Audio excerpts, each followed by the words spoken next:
Well, good morning, and thank you to the Sci-Fi Philosophers for organizing this and allowing me to speak here. I wish I could be there. Love to meet some of you in person, but I can't this year. Maybe another year. Anyways, COVID introduced widespread and exceptional uncertainty into the experience of individuals and communities throughout the world. Primarily, it introduced uncertainty about mortality, of ourselves and those we cared about. Secondarily, it introduced uncertainty about finances, community, and social cohesion.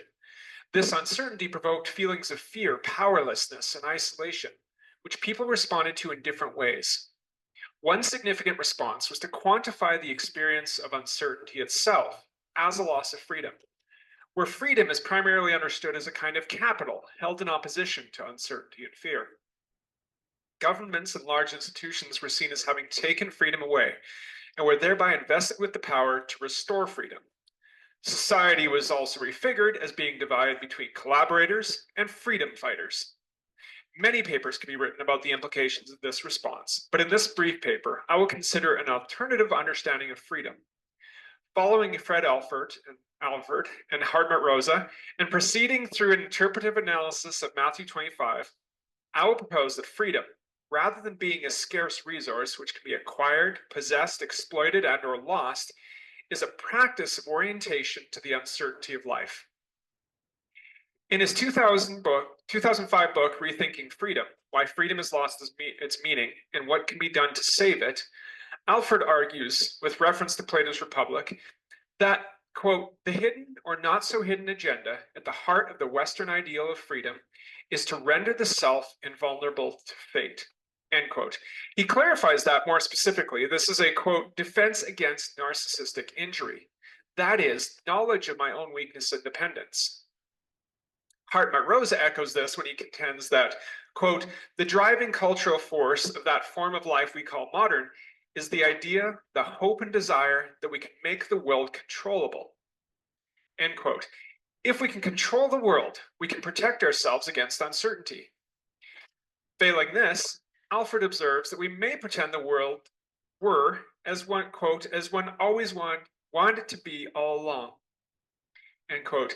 Either way, we avoid acknowledging our weakness and dependence. However, Rosa identifies two fundamental existential problems with this approach. First, quote, it is only in encountering the uncontrollable that we really experience the world. Only then do we feel touched, moved, alive.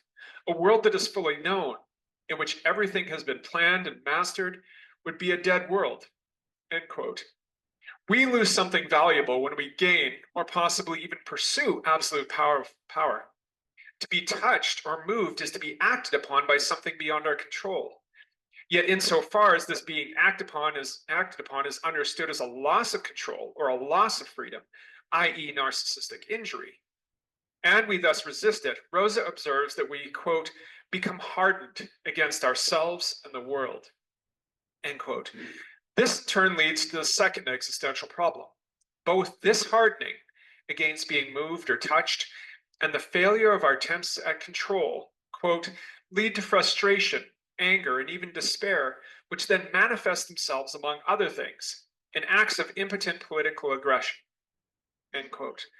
The pursuit of power itself thus renders us incapable of a free and meaningful experience of the world.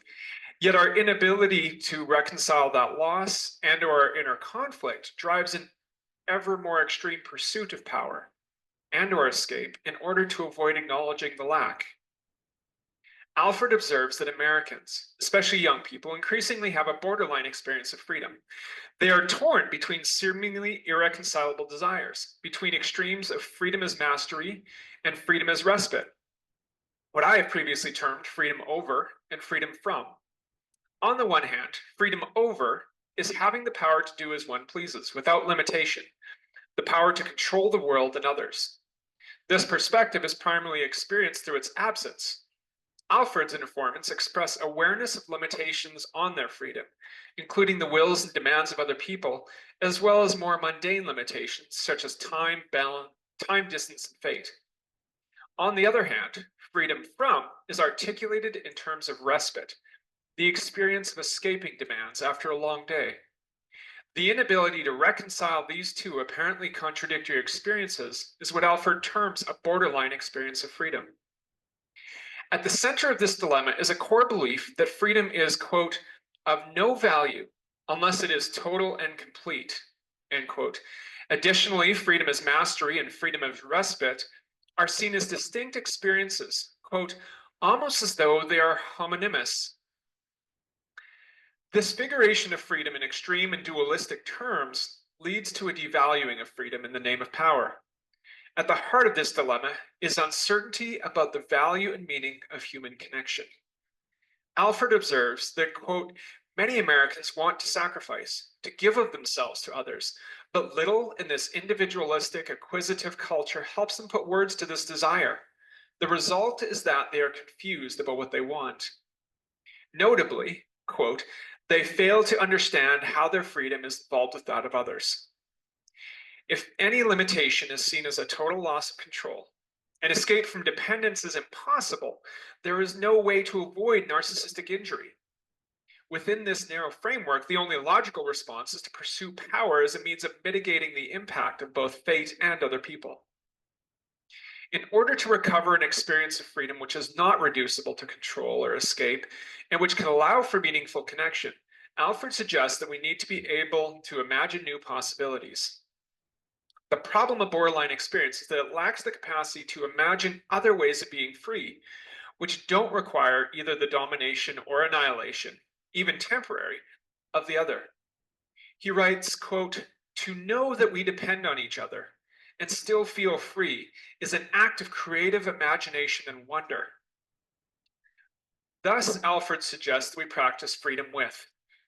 Freedom with is an imaginative, collaborative, transitional, and transitory practice in the space between freedom over, power, and freedom from, respite or isolation. He likens it to the experience of jazz improvisation, which requires each player to be in tune with himself, the music, and the other players.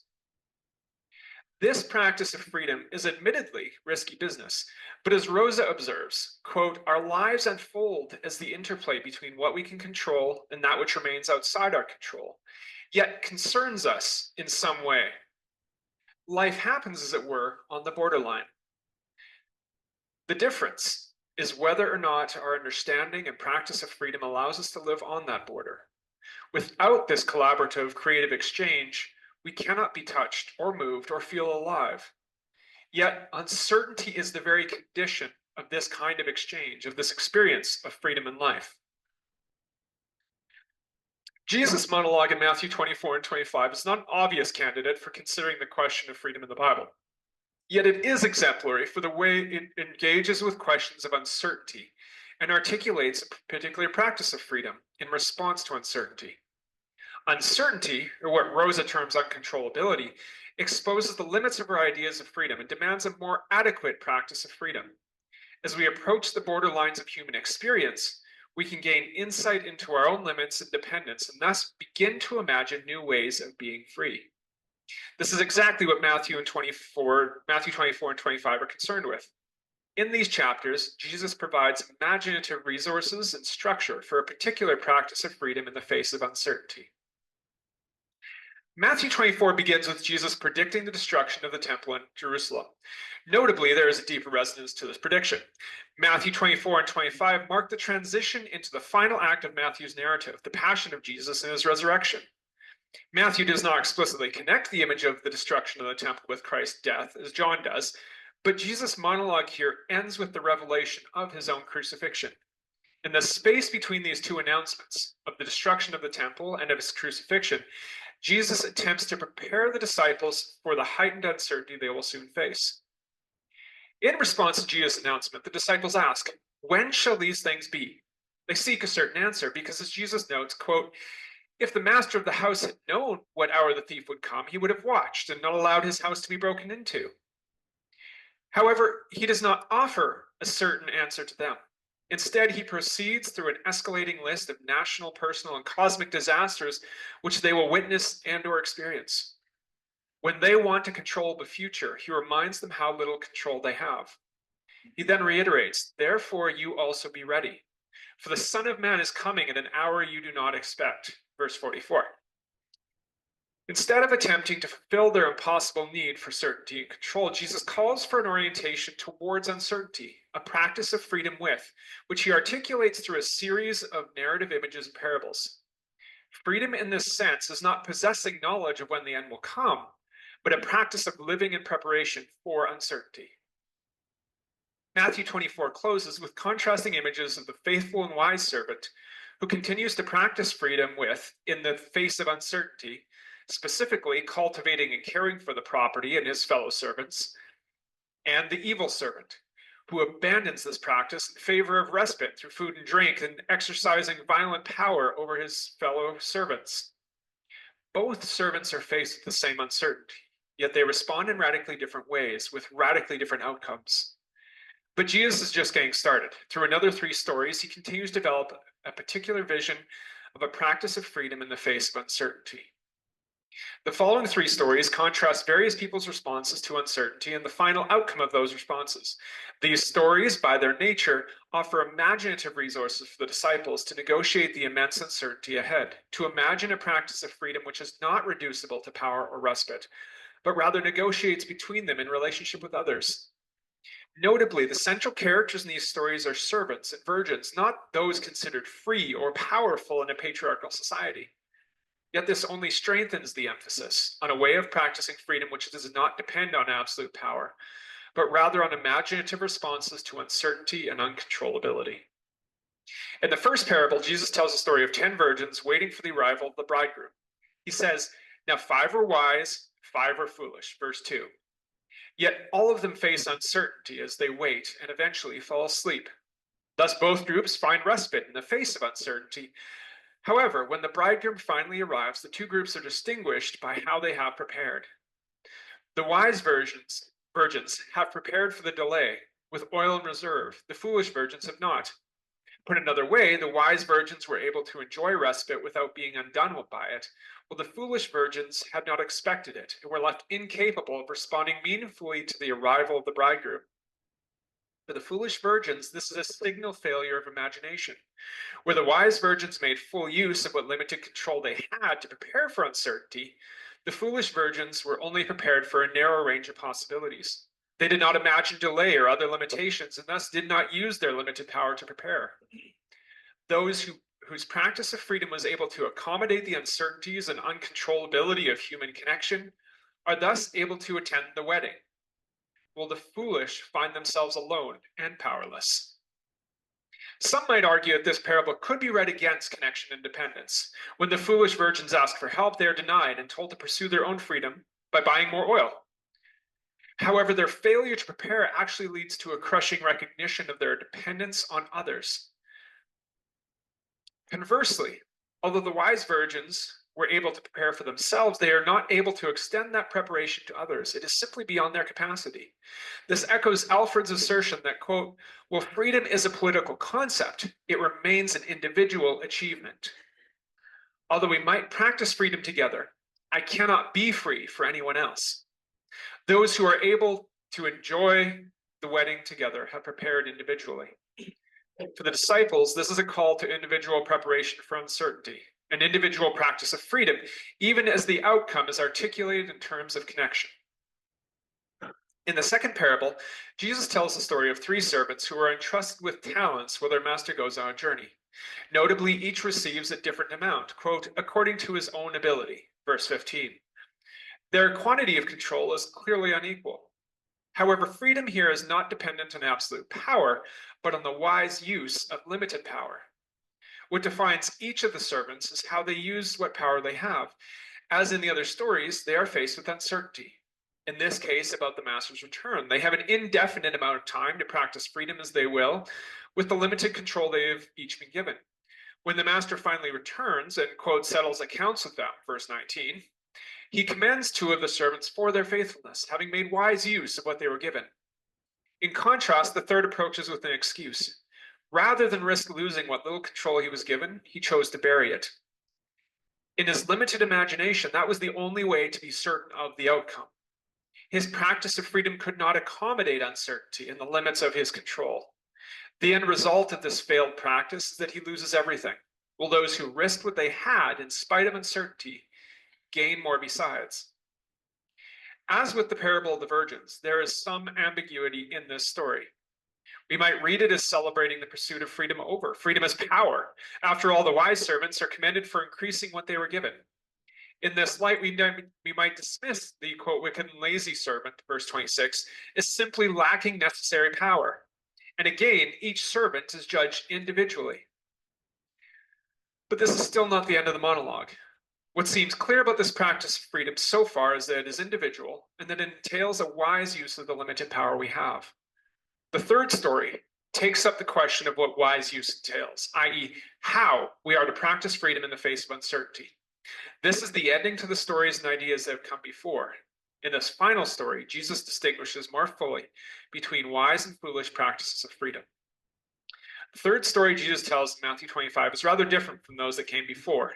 It is not a story of the kingdom of heaven, but rather concerned with outcomes, when the Son of Man finally comes and separates the sheep from the goats.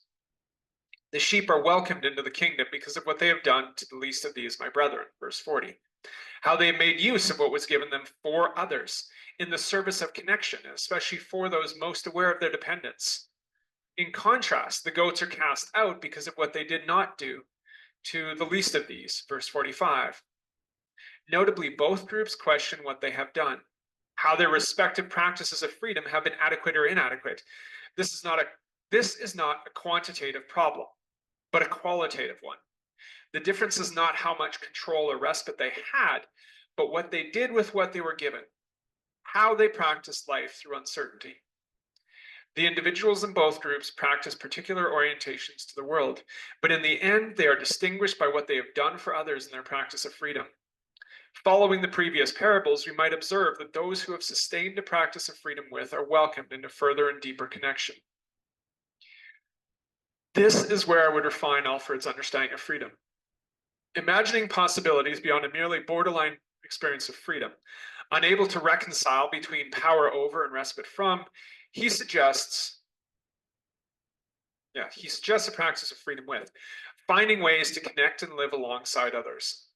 However, Jesus calls for something deeper, not merely an individual practice of freedom alongside others, but one which is actively oriented towards them, as his own life has been. I call this freedom for. This practice of freedom can be characterized as seeking neither power over nor respite from, but rather the extension of freedom to those who are most vulnerable, to those most lacking in power and most incapable of finding respite. This is a practice in spite of fear, especially the fear of narcissistic injury. Instead of paralysis, it imagines possibilities for connection. It is alive to the possibilities inherent in being touched and moved by another, and in turn able to touch and move another. Which is not to say that it makes them free. COVID revealed the depths of our dependence on each other. Some people responded out of fear, while some deepened their practice of freedom for. However, the separation between these groups is not simple. There is a certain narcissistic pleasure in quantifying the distinction between those who followed protocols and those who did not, in order to dismiss the group with which we do not identify, and strengthen the myth of our own freedom and independence. Yet there was immense fear as well as imaginative practice in both groups.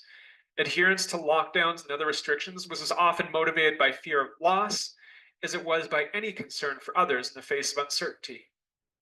Conversely, those restrictions had a negative impact on many, especially the most vulnerable. Resistance to them could be motivated by a practice of freedom for, as much as a fear of losing control. There remains much uncertainty here, much space to continue to practice freedom for each other. As Alford reminds us, quote, freedom is the art of not always asking whether I am conforming to the world or the world is conforming to me, whether or not I am free. As in the parable, both those who practice freedom well and those who do not ask, when did we do these things? Practicing freedom for does not offer an escape from uncertainty. Instead, through continuing to practice freedom for each other, in the face of profound uncertainty and loss of control, we pursue the hope that we might touch and be touched, and so feel what it is to be alive and share communion. Thank you.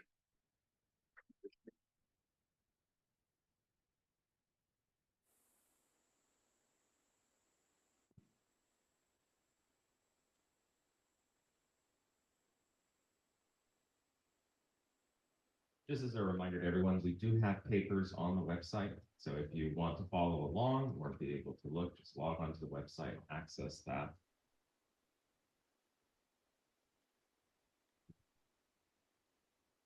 There, guys. Hey, David. Thank you Morning. so much. Good morning. Thank you so much for that wonderful paper. Uh, Thanks. have Q&A now as a session. So yes, we have one question. Okay. Over there. All right.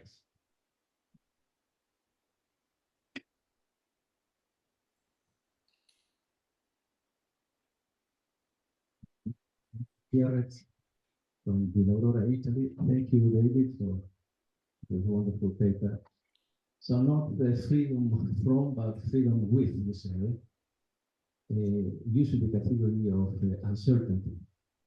I have a question that the category of uncertainty tends to be individualistic and rational.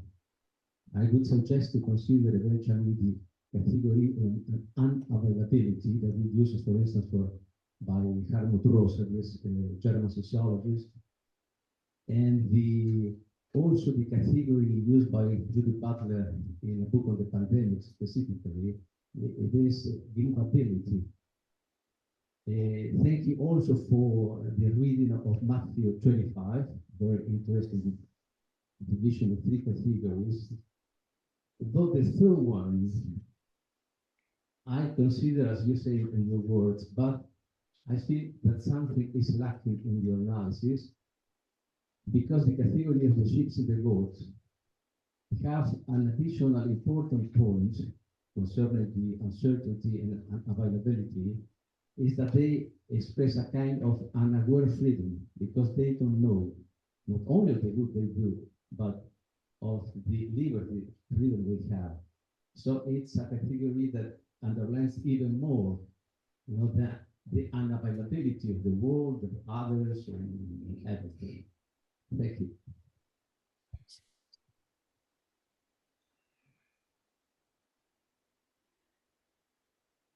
David, did you have a response to that, or did you?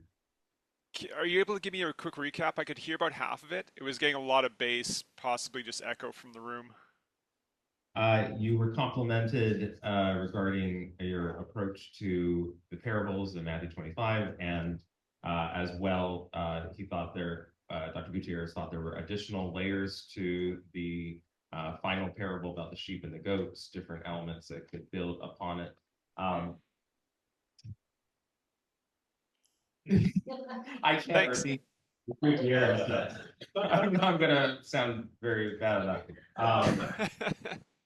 Definitely, Dr. Gutierrez, you should write, if you could. I think David would very much appreciate hearing your thoughts more in depth if you would be willing to put them down into an email for him as well.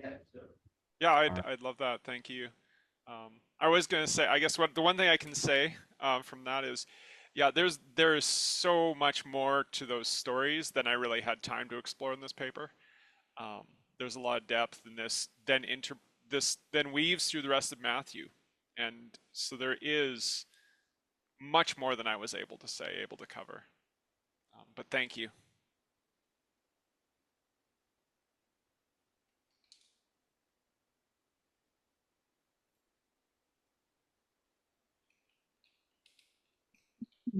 Like very much the progression from freedom from, freedom with, freedom for. It's you have very Levinatian take, and actually I was happy you set the base for me because my paper is going to follow yours. I'm going to build on the so I have a question for you with regards to freedom for. If I understand correctly, you say that it is the extension of freedom to others, right? That is what freedom for means, and I like that a lot. But here's my question. A famous person once said, my freedom stops where the freedom of others begins. So, am I not losing my freedom as I am extending freedom to others? How would you perhaps help me here? Give me an incentive to extend my freedom to others when I'm out here losing my freedom as I'm doing that. How would you reconcile the two? Yeah, I think that's a central thematic I was trying to explore. Is how do we negotiate this And this is why I'm interested in the idea of freedom as a practice. It's not this thing we own and then we have to like give up to someone else. It's something we live in, something we live through and express ourselves through. And in meeting others, um, we continue that practice. We don't lose that practice by engaging with someone else. I think it may impact on our experience of the world, but I don't think we lose freedom in that sense.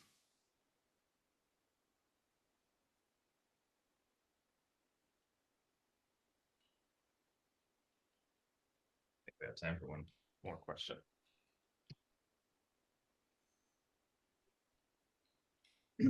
Just following up on Abby's question, and I admit I'm influenced by Martin Buber that I wrote my dissertation on, and the sort of freedom that you're talking about is not narcissistic.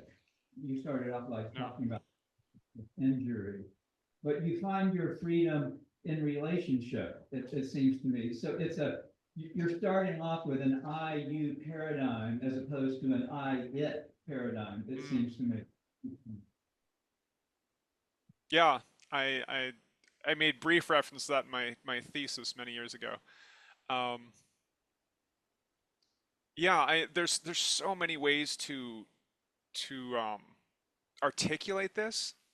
And again, this was a very limited sort of articulation of that. But yeah, there is a profound recognition in this that of the other, that I am not just relating to an impersonal world, but I am engaged in something which is really always collaborative. Um, that again, to be moved and to be touched is also to be able to move and to touch. And we don't have one without the other. So I I hope that answers servers. Yeah. Thank you. Thank you so much, David. I would think it's been something about. I think so. Thank you so much, David. We really appreciate you. Thank you.